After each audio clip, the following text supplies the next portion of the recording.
آج ہم اپنی روحوں کی اصل کے بارے میں خدا کے کلمات کو آپس میں بانٹتے ہیں۔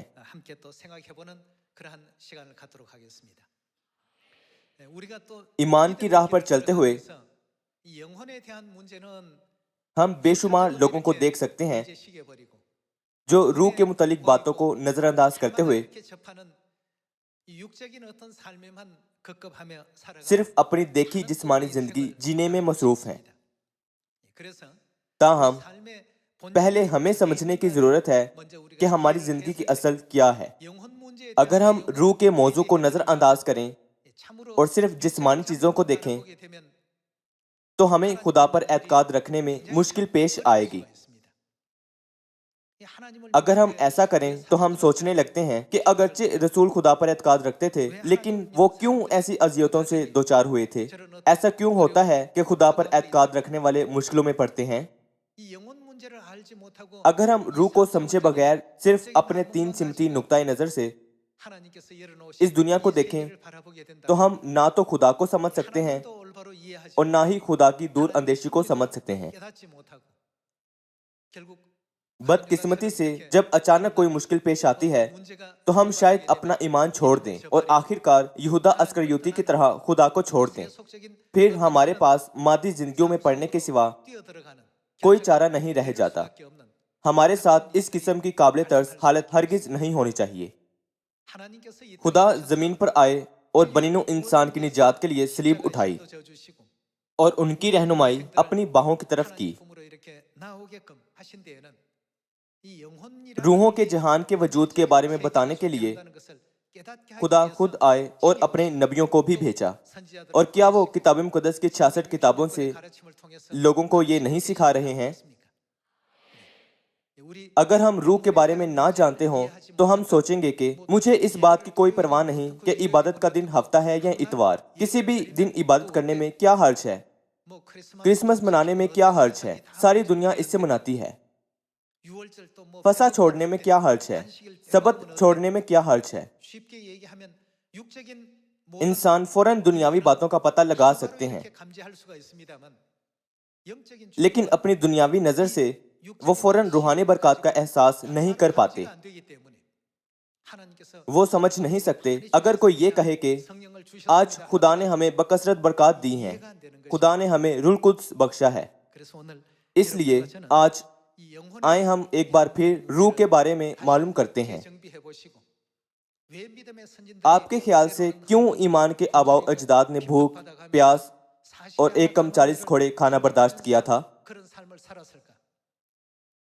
اس کی وجہ یہ ہے کہ انہیں خدا کے وسیلے سے ظاہر کردہ روحانی جہان دکھایا گیا تھا۔ ایماندار اور بے ایمان کے درمیان فرق یہ ہے کہ ایماندار روحانی جہان کی طرف دوڑنا جاری رکھتے ہیں کیونکہ وہ اسے دیکھ سکتے ہیں۔ تاہم بے ایمان نہیں جانتے کہ روح وجود رکھتی ہے کیونکہ وہ روحانی جہان کو دیکھ نہیں سکتے۔ اس لیے وہ محض زمین پر 3 وقت کھانا کھانے کے طریقے ڈھونڈتے رہتے ہیں۔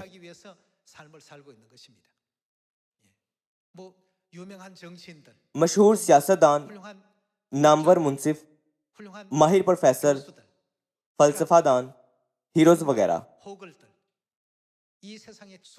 ایسے بے شمار لوگ ہیں۔ تاہم اگر آپ ان سے پوچھیں کیا آپ اب تک اپنی زندگی سے مطمئن ہیں؟ وہ کہیں گے نہیں۔ غیر مطمئن رہتے ہوئے تمام لوگ زمین پر محض اپنا کردار نبھا رہے ہیں۔ میں بھی اپنا کردار نبھا رہا ہوں اور آپ بھی اپنا کردار نبھا رہے ہیں، کیا ایسا نہیں؟ دنیا کے تمام لوگوں میں سے بھکاری اپنا کردار نبھا رہے ہیں، بادشاہ اپنا کردار نبھا رہے ہیں، صدور اپنا کردار نبھا رہے ہیں، گھریلو خواتین اپنا کردار نبھا رہی ہیں اور شوہر اپنا کردار نبھا رہے ہیں۔ ہم سب محض وہ کردار نبھا رہے ہیں جو نبھانے کے لیے ہمیں دیا گیا ہے۔ جب تھیٹر کی یہ کارکردگی اپنے اختتام کو پہنچتی ہے تو ہم سب اپنی اصل زندگی کو جو پہلے تھی لوٹ جائیں گے۔ کبھی کبھار شاید ہم سوچیں میں یہ کردار نبھانا پسند کروں گا، میں بادشاہ کا تاج پہنے شاندار طریقے سے رہنا چاہتا ہوں۔ لیکن اگر آپ کو یہ کردار نہیں دیا گیا تو آپ کیا کریں گے؟ ہمیں ان کرداروں پر رشک کرنے کی ضرورت نہیں جو ہمیں نہیں دیے گئے. ہمیں محض اپنے کردار کو وفاداری سے نبھانا چاہیے. ہم سب زمین پر اپنا کردار نبھا رہے ہیں اور زمین پر رہ رہے ہیں. جب ہماری زمینی زندگی ختم ہوتی ہے تو ہم سب اپنی اصل جگہ جہاں سے آئے تھے لوٹ جائیں گے. ہم سب اپنے اصل جہان اور اپنے اصل مقام کو لوٹ جائیں گے. آپ سب ہم صرف اپنی زمینی زندگی پر توجہ نہ دیں بلکہ ابدی جہان یعنی اپنے اصل جہان کے منتظر رہیں جہاں مستقبل میں ہم جائیں گے.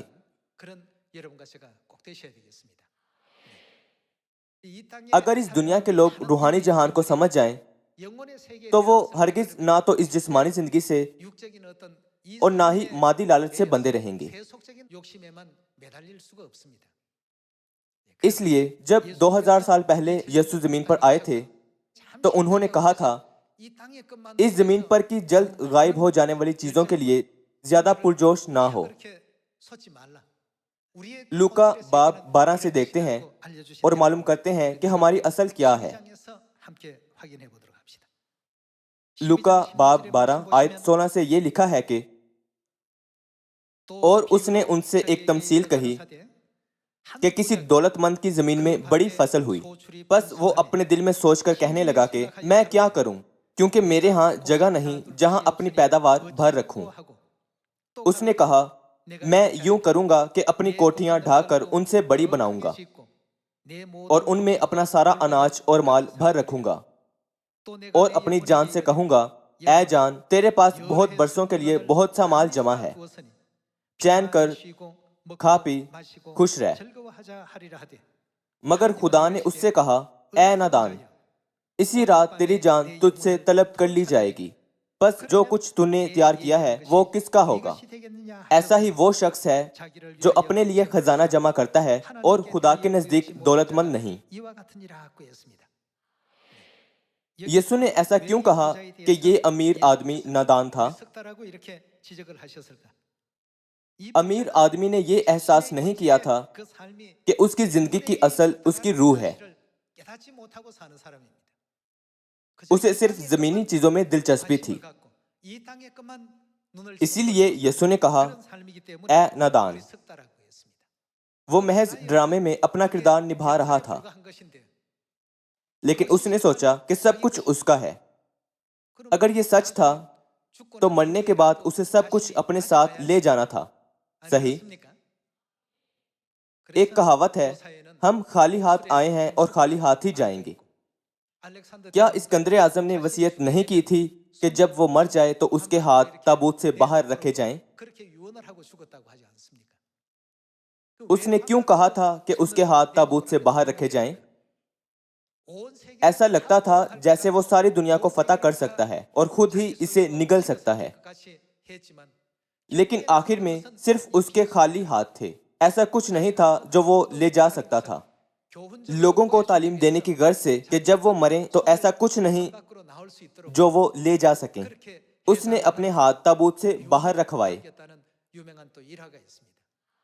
اے نادان اسی رات تیری جان تجھ سے طلب کر لی جائے گی. بس جو کچھ تو نے تیار کیا ہے وہ کس کا ہوگا؟ کیا آپ یہاں بھی ایسا نہیں دیکھ سکتے؟ امیر آدمی نے اپنے آپ سوچا کہ میں کیا کروں، میرے ہاں جگہ نہیں کہ اپنی پیداوار بھر رکھوں. میں اپنی کوٹھیاں ڈھا کر ان سے بڑی بناؤں گا اور ان میں اپنا سارا اناج اور مال بھر رکھوں گا کیونکہ میرے پاس بہت برسوں کے لیے بہت سا مال جمع ہے. میں زندگی میں چین کروں، کھاؤں پیوں اور خوش رہوں. امیر آدمی نے 1% بھی اپنی روح کے بارے میں نہیں سوچا تھا. یہ پہلی وجہ ہے کہ کیوں یسوع نے کہا کہ وہ نادان ہے. اور یسوع کا اسے نادان کہنے کی دوسری وجہ یہ تھی کہ امیر آدمی کو احساس ہی نہیں تھا کہ ایک دن ضرور اس کی روح واپس بلائی جائے گی. تیسری وجہ یہ ہے کہ روحانی جہان کی تیاری کیے بغیر جسے اسے ضرور تیار کرنا چاہیے تھا وہ اپنی زندگی صرف اس تیاری میں گزار رہا تھا جس سے وہ صرف زمین پر لطف اندوز ہوگا. اس لیے یسوع نے تمثیل میں کہا کہ